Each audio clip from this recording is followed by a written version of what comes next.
అదేవిధంగా నెక్స్ట్ మనం భద్రాద్రికి వెళ్దాం. భద్రాద్రిలో మా ప్రతినిధి నవీన్ అందుబాటులో ఉన్నాడు.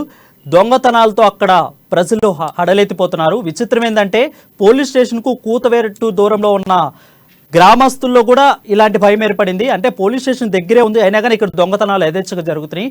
సో దీనిపై మరింత సమాచారం మా ప్రతినిధి నవీన్ అందిస్తారు. నవీన్, చెప్పండి.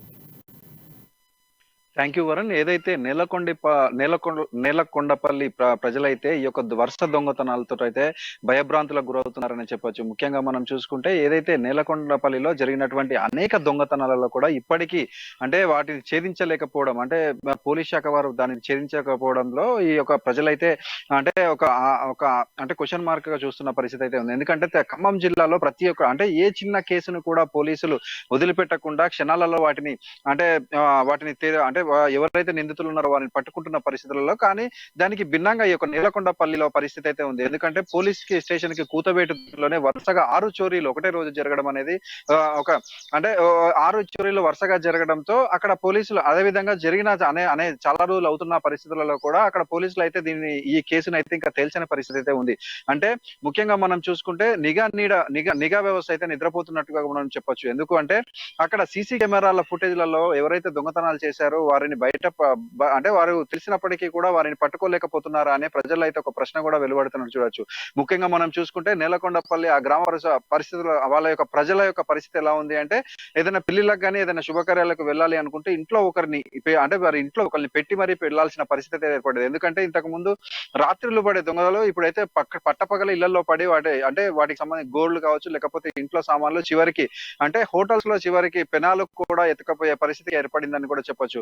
అంటే అనేకమైనటువంటి అంటే ఈ యొక్క దొంగతనాలు అయితే ఈ గ్రామంలో జరుగుతున్నప్పటికీ పోలీసులు నిమ్మక నీరెత్తినట్లుగా ఉన్నారని అయితే అంటే ప్రజలు అక్కడ వాపుతున్న పరిస్థితి కూడా ఉంది. ఇది అంటే ఇంతకు ముందు ఏదైతే అంటే ఇటు బేకరీస్ కావచ్చు, లేకపోతే అంటే వ్యాపార సముదాయాల్లో అదే విధంగా గృహాలలో కూడా అనేకమైనటువంటి అంటే ఈ దొంగలు పడుతున్నారని కూడా మనం గమనించవచ్చు. కానీ అక్కడ ఉన్నటువంటి పోలీస్ శాఖ అంటే ఎందుకు ఈ నిర్లక్ష్యం వహిస్తుంది అనే ఒక ప్రశ్న అయితే ఆ గ్రామస్తులలో అయితే అంటే తలెత్తుతుందని కూడా చెప్పొచ్చు. కానీ ఇప్పటికైనా కూడా ఆ పోలీస్ శాఖకు సంబంధించిన వారు కావచ్చు, లేకపోతే అంటే వీరందరూ కూడా అంటే గ్రామస్తులు వాళ్ళు కోరుకునేది ఒకటే, ఈ యొక్క దొంగలను పట్టుకొని అక్కడ ఉన్న రైట్ నవీన్, అయితే ఈ దొంగతనాలకు నివారణకు పోలీసులు ఎలాంటి చర్యలు తీసుకుంటున్నారు?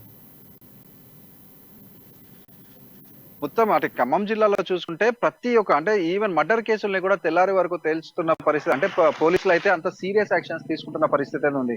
కానీ నేలకొండపల్లికి సంబంధించి అక్కడ ఉన్నటువంటి పోలీస్ శాఖ ఎందుకు ఈ అంటే నిర్లారు అనే ఒక ప్రశ్న అయితే తలెత్తుతున్నట్టుగా కూడా చూడాలి. అదే పోలీస్ శాఖ పరంగా చూసుకుంటే వారు అంటే మేము ఈ యొక్క కేసుల్ని ఛేదించడానికి ప్రయత్నిస్తున్నాం అనే సమాధానం ఛేదించిన పరిస్థితులు అయితే ఏది కూడా కనిపించట్లేదు. అయితే అవి చిన్న దొంగతనాలు పెద్ద దొంగతనాలు అనే కాకుండా అంటే అనేకమైన దొంగతనాలు అయితే అక్కడ జరుగుతున్నట్టుగా కూడా చూడొచ్చు. అంటే వీటన్నిటిపై కూడా పోలీస్ శాఖ దృష్టి పెట్టాలని అయితే అక్కడ గ్రామస్తులు అయితే కోరుకుంటున్న పరిస్థితి ఉంది వరుణ్.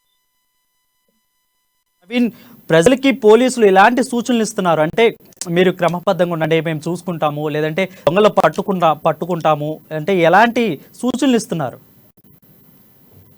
అంటే అంటే పోలీసులు ప్రజలకు చెప్తున్నైతే అంటే మీ వస్తువులకు అంటే కొంతమంది పోలీస్ స్టేషన్ కి వెళ్ళి అంటే కంప్లైంట్ చేయదలుచుకున్న పరిస్థితులలో అంటే కొంతమంది పోలీసులు అక్కడ ఉన్నటువంటి కొంతమంది అంటే మనకు తెలిసిన సమాచారం ప్రకారం అయితే అంటే మీ వస్తువులకు మీ బాధ్యత వహించాలని ఒక నిర్లక్ష్య సమాధానం చెప్తున్నట్టుగా కూడా తెలుస్తుంది. అయితే ఉన్నతాధికారులు మాత్రం అంటే మీరు ఎటైనా వెళ్తే మాత్రం పోలీసులకు ఇన్ఫర్మేషన్ ఇచ్చి వెళ్ళాలి అని అయితే అక్కడ అంటే ప్రజలకు చెప్తున్న పరిస్థితి అయితే ఉంది. కానీ అంటే ప్రజల్లో చెప్పేది ఒకటే, అంటే వీళ్ళు జాగ్రత్తలు చెప్తున్నారు కానీ జరిగినటువంటి నష్టాన్ని పూడ్చే విధంగా ముందుకు కదలలేదని అంటే వారు కోరుకునేది ఒకటే. ఇప్పుడు ఏదైతే దొంగతనాలు జరిగాయని కంప్లైంట్స్ రైజ్ అయ్యాయో వాటన్నిటిని త్వరగా పరిష్కరించి ఆ దొంగలను పట్టుకొని వాళ్ళ దగ్గర నుంచి అంటే ఆ దొంగతనాలలో వీరుడు నష్టపోయినటువంటి సొమ్మునైతే రికవరీ చేసి వీళ్ళకి ఇవ్వాలని అయితే వీరు కోరుకుంటున్న పరిస్థితి ఉంది. కాబట్టి ఇప్పటికైనా కూడా పోలీస్ శాఖ ఏదైతే అంటే ఆ గ్రామ పరిసర ప్రాంతాల్లో జరిగినటువంటి ఈ యొక్క దొంగతనాలన్నిటిపై దృష్టి పెట్టి ఎంత త్వరగా వీలైతే అంత త్వరగా దొంగలను పట్టుకున్నట్లయితే వారు ప్రశాంతంగా ఉంటారని అయితే చెప్పొచ్చు.